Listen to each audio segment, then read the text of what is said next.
Halo anak hebat, Assalamualaikum. Bertemu lagi dengan Bapak dalam belajar online hari ini ya. Semoga kalian semua dalam keadaan sehat walafiat ya. Nah, hari ini kita akan belajar tentang tema 2, persatuan dan perbedaan. Tema 2, bekerja sama mencapai tujuan. Pelajaran pertama.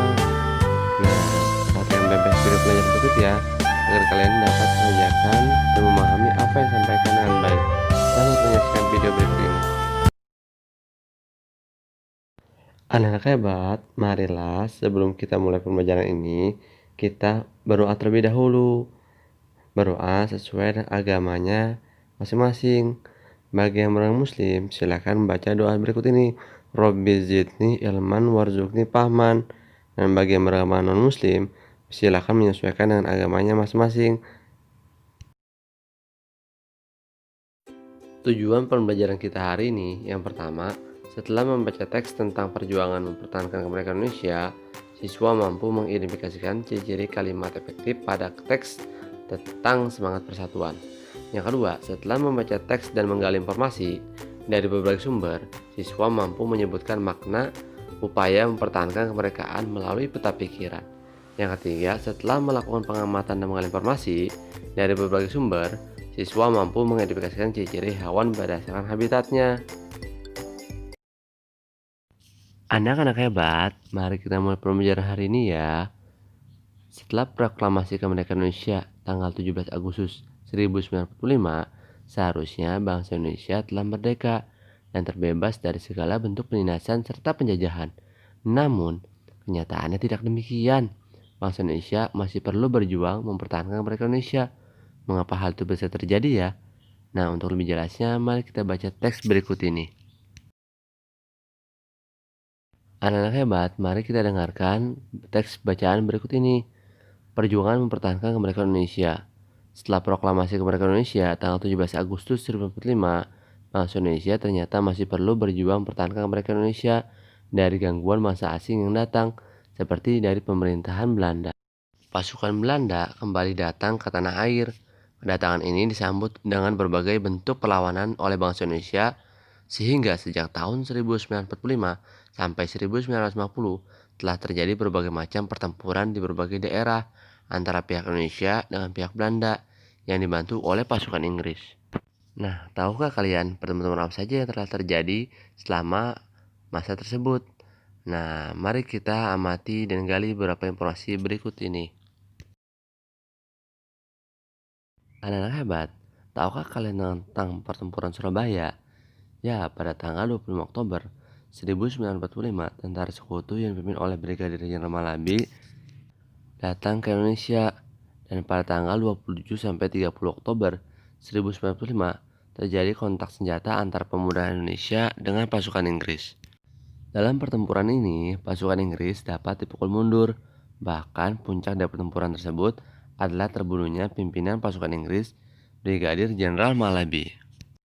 Pada tanggal 9 November 1945, Inggris mengeluarkan ultimatum yang berisi semua pimpinan dan orang Indonesia yang bersenjata harus melapor dan meletakkan senjatanya di tempat yang ditentukan dan menyerahkan diri dengan mengangkat tangan.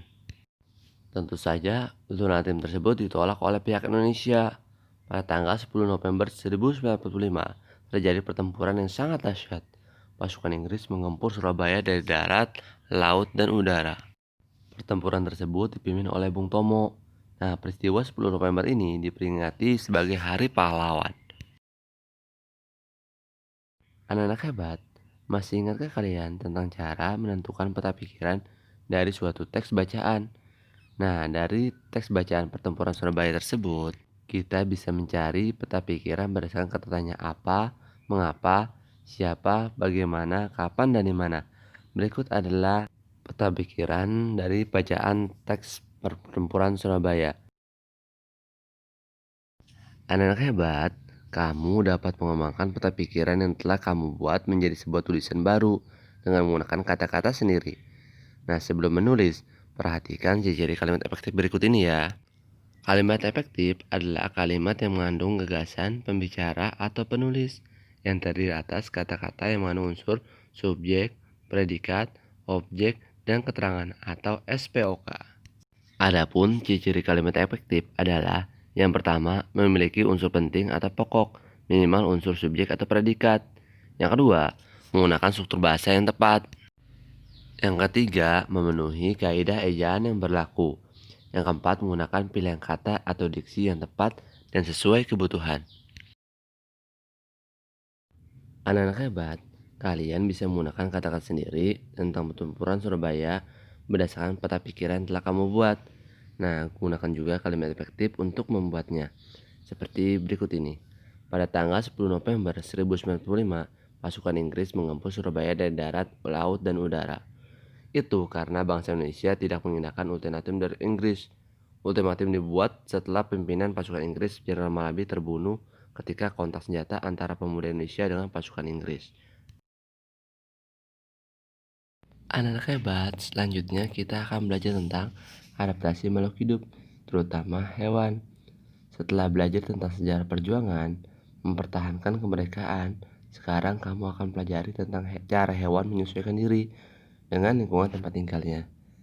Apakah kamu pernah mengamati ayam, bebek, ikan, atau cicak? Mari kita pelajari lebih lanjut. Anak-anak hebat, mari kita amati ayam. Ayam memiliki ciri-ciri memiliki paruh runcing, berkaki dua, memiliki sayap, dan berkembang biak dengan bertelur. Sedangkan ciri-ciri habitatnya adalah dataran lapang yang kering, namun bisa juga di tempat yang lembab. Nah, selanjutnya hewan bebek. Bebek memiliki ciri-ciri memiliki paruh berbentuk sudu, leher panjang, kaki berselaput, bulu berlapisan lilin, dan berkembang biak dengan bertelur. Sedangkan ciri habitatnya adalah di darat seperti di daerah kering maupun air, serta daerah berlumpur. Selanjutnya adalah ikan. Ikan memiliki ciri-ciri hidup di air, dapat berenang, bernafas menggunakan insang, dan memiliki sirip, serta bersisik. Ciri habitatnya perairan air tawar atau air asin. Selanjutnya adalah ciri cicak. Cicak memiliki panjang 7-15 cm, memiliki kaki yang melekat untuk memanjat, dapat memakan ekor dan memiliki lidah panjang. Adapun ciri-ciri habitatnya adalah hidup di sela-sela interior rumah, di alam bebas. Cicak dapat temui di kayu dan pepohonan, di daerah yang hangat dan lembab. Demikian ciri-ciri adaptasi beberapa hewan. Kalian bisa mencari adaptasi beberapa hewan lainnya yang ada di sekitar kalian. Selamat mencoba. Anak-anak hebat, sebenarnya terdapat hubungan antara ciri-ciri hewan dengan habitatnya. Habitat sangat mempengaruhi ciri-ciri dari setiap makhluk hidup. Setiap makhluk hidup akan beradaptasi dengan kondisi alam di habitatnya. Ciri-ciri hewan disesuaikan dengan habitatnya agar bisa bertahan hidup. Selanjutnya, mari kita gali lebih dalam informasi tentang adaptasi yang dilakukan oleh satu hewan, yaitu bebek. Bebek memiliki ciri-ciri khusus yang disesuaikan dengan tempat tinggalnya. Bebek hidup di darat, namun untuk mencari makan, bebek biasanya berada di air. Ciri khusus yang dimiliki bebek untuk mencari makan berupa paruh yang agak panjang dan lebar. Bebek mencari makan di air, seperti kolam, sungai, sawah, atau danau yang dangkal. Bulu bebek dilapisi oleh minyak, sehingga tidak basah jika terkena air. Ketika bebek keluar dari air dan berada di darat, bebek biasanya mengeluarkan bulunya, sehingga air menempel tubuhnya keluar. Apa yang akan terjadi jika bulu bebek tidak dilapisi oleh minyak dan air menyerap ke tubuhnya? Ya, selain itu, bebek juga memiliki ciri khusus lainnya, yaitu selaput pada kakinya. Selaput tersebut digunakan untuk berenang ketika di air. Demikianlah informasi dari adaptasi bebek yang telah kalian baca. Selanjutnya, kalian bisa mencari sendiri informasi lainnya tentang adaptasi hewan-hewan lain yang ada di sekitar kalian, serta fungsi dari adaptasi tersebut. Selamat mencoba. Anak-anak hebat, demikianlah pembelajaran kita hari ini. Semoga apa yang telah sampaikan dapat kalian mengerti. Pesan Bapak, selalu jaga kesehatan dan selalu semangat belajar rumah. Saya akhiri, wassalamualaikum warahmatullahi wabarakatuh.